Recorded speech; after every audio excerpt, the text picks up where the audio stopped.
Assalamualaikum warahmatullahi wabarakatuh. Saya di sini Muhammad Keni Prayoga dengan NPM 10070219087 akan menjelaskan tentang data mining untuk memenuhi tugas 1. Data mining adalah Data mining adalah proses pengumpulan dan pengolahan data yang bertujuan untuk mengekstrak informasi penting pada data. Proses pengumpulan dan ekstraksi informasi tersebut dapat dilakukan menggunakan perangkat lunak dengan bantuan perhitungan statistika, matematika, ataupun teknologi artificial intelligence atau AI. Data mining sering disebut juga dengan Knowledge Discovery in Database atau KDD.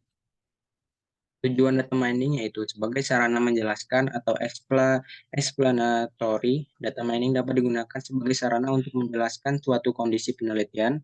Sebagai sarana konfirmasi, data mining dapat digunakan sebagai sarana untuk memastikan sebuah pernyataan atau mempertegas suatu hipotesis. Yang ketiga yaitu sebagai sarana eksplorasi, yaitu data mining dapat digunakan sebagai sarana untuk mencari pola baru yang digunakan sebelumnya tidak terdeteksi.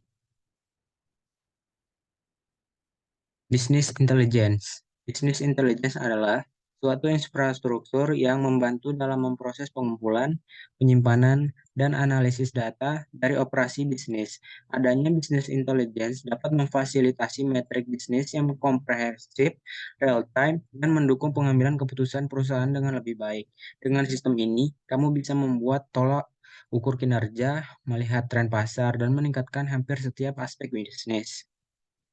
Nah, yang ketiga itu metodologi CRISP data mining atau yang disebut dengan Cross Industry Standard Process for Data Mining atau CRISP DM adalah salah satu model proses data mining yang awalnya dibangun oleh 5 perusahaan yaitu Intelligent Solution Ltd atau ISL, Teradata, Daimler AG, PR Corporation, dan OHRA. Framework ini kemudian dikembangkan oleh ratusan organisasi dan perusahaan di Eropa untuk dijadikan metodologi standar non-property bagi data mining. Versi pertama dari metodologi ini dipresentasikan pada 4 tahun CRISP-DM SIG workshop di Brussels pada bulan Maret 1999. Kemudian metodologi ini memiliki langkah-langkah proses data mining berdasarkan model dipublikasikan pada tahun berikutnya. Antara tahun 2006 dan 2008, terbentuklah grup RIPDM 2.0 SIG yang berkeinginan untuk mengupdate RISPDM proses model, namun produk akhir dari inisiatif ini tidak diketahui. Banyak hasil penelitian yang mengungkapkan bahwa CRISPDM adalah data mining model yang masih digunakan secara luas di kalangan industri, sebagian dikarenakan keunggulannya dalam menyelesaikan banyak persoalan dalam proyek-proyek data mining. Nah, tahapan dalam CRISPDM itu yang pertama, business understanding. Business understanding yaitu tahap pertama dalam CRISPDM dan termasuk bagian yang cukup vital. Pada tahap ini membutuhkan pengetahuan dari objek bisnis, bagaimana membangun atau mendapatkan data, dan bagaimana untuk mencocokkan tujuan permodelan untuk tujuan bisnis sehingga model terbaik dapat digunakan. Kegiatan yang dilakukan antara lain yaitu menentukan jumlah, menentukan tujuan, persyaratan dengan jelas secara keseluruhan, menerjemahkan tujuan tersebut, serta menentukan pembatasan dalam perumusan masalah data mining. Dan selanjutnya yaitu mempersiapkan strategi awal untuk mencapai tujuan tersebut. Yang kedua yaitu data preparation. Data preparation yaitu untuk memperbaiki masalah dalam data, kemudian membuat variabel derived. Tahap ini jelas membutuhkan pemikiran yang cukup matang dan usaha yang cukup tinggi untuk memastikan data tepat untuk algoritma yang digunakan. Kegiatan yang dilakukan yaitu antara lain memilih kasus dan parameter yang akan dianalisis, melakukan transformasi terhadap parameter tertentu, dan melakukan pembersihan data agar data siap untuk tahap modeling atau cleaning. Yang ketiga yaitu modeling. Secara garis besar, untuk membuat model prediktif atau deskriptif, pada tahap ini dilakukan metode statistika dan machine learning untuk menentukan terhadap teknik data mining, alat bantu data mining, dan algoritma data mining yang akan diterapkan. Lalu selanjutnya adalah melakukan penerapan teknik dan algoritma data mining tersebut kepada data dengan bantuan alat bantu.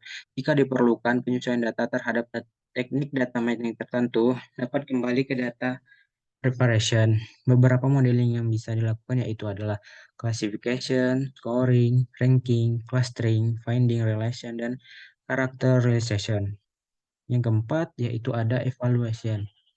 Evaluation yaitu melakukan interpretasi terhadap hasil data dari data mining yang dihasilkan dalam proses pemodelan pada tahap sebelumnya. Evaluasi dilakukan terhadap model yang diterapkan pada tahap sebelumnya dengan tujuan agar model yang ditentukan dapat sesuai dengan tujuan yang ingin dicapai dalam tahap pertama. Kemudian yang kelima yaitu deployment. Deployment yaitu tahap atau rencana penggunaan model adalah tahap yang paling dihargai dalam proses KRISPDM. Perencanaan untuk deployment dimulai selama business understanding dan harus menggabungkan tidak hanya bagaimana untuk menghasilkan nilai modal, tetapi juga bagaimana mengkonversi skor keputusan dan bagaimana untuk menggabungkan keputusan dalam sistem operasional. Pada akhirnya, rencana sistem deployment mengakui bahwa tidak ada model yang statis. Model tersebut dibangun dari data yang diwakili data pada waktu tertentu, sehingga perubahan waktu dapat menyebabkan berubahnya karakteristik data. Model pun harus dipantau dan mungkin diganti dengan model yang sudah diperbaiki. Yang ketiga yaitu soalan tentang Orange Tree. Nah, Orange Tree tersebut adalah merupakan aplikasi yang dikembangkan oleh University of Ljubljana dengan target menghadirkan sebuah aplikasi untuk mengolah data secara visual tanpa perlu pengalaman membuat program sebelumnya. Pada Orange Tree, dilakukan data mining, kita akan menggunakan sistem widget. Widget tersebut berfungsi sebagai masing-masing dan dapat menerima input atau mengeluarkan output. Kelebihan Orange Tree dibandingkan dengan aplikasi lainnya yaitu dengan menggunakan software Orange Data Mining dapat menganalisis suatu data penelitian, teks berita, teks opini masyarakat, teks program kerja, dan lain sebagainya. Jika dibandingkan dengan software data mining lainnya, Orange mempunyai keunggulan dalam hal visualisasi atau yang biasa disebut visual programming dan dengan mudah dipergunakan karena berbasis GUI. Kemudian kelebihan yang ketiga itu data science itu cakupannya sangat luas dan metode juga bisa dijabarkan lagi dari metode yang ada. Kita bisa menemukan novelty-nya dan di corpus dan dapat dicari dengan data dengan mudah. Fitur-fitur yang terdapat dalam Orange Tree yaitu ada screenshot, workflow, download, blogs, docs, workshop, pencarian, dan donate. Nah, di sini kita akan menjelaskan tentang workflow yang ada di Orange Tree. Nah, jenis-jenis workflows di Orange Tree yaitu file and data table. Unit penembangan data dasar di Orange Tree disebut widget.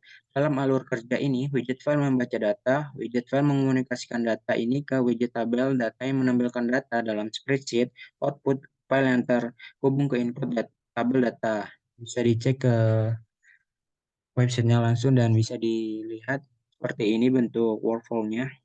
Kemudian yang kedua, interactive visualization. Nah, sebagian besar visualisasi di Orange bersifat interaktif. Scatter plot misalnya, klik dua kali ikonnya untuk membukanya dan klik dan seret untuk memindahkan beberapa titik dari plot. Data yang dipilih akan secara otomatis menyebar ke tabel data. Klik dua kali untuk memeriksa data mana yang dipilih.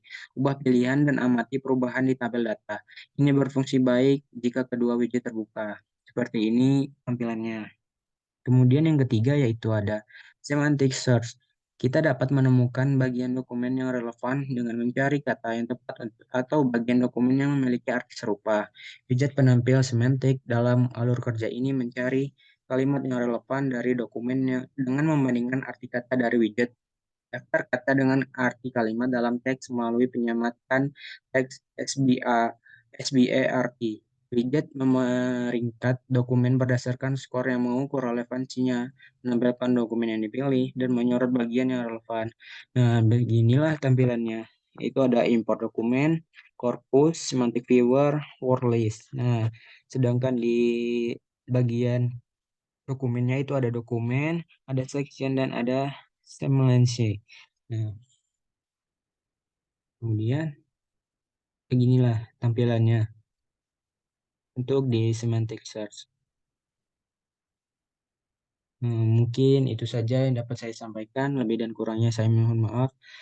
Wabillahi taufiq walhidayah. Wassalamualaikum warahmatullahi wabarakatuh.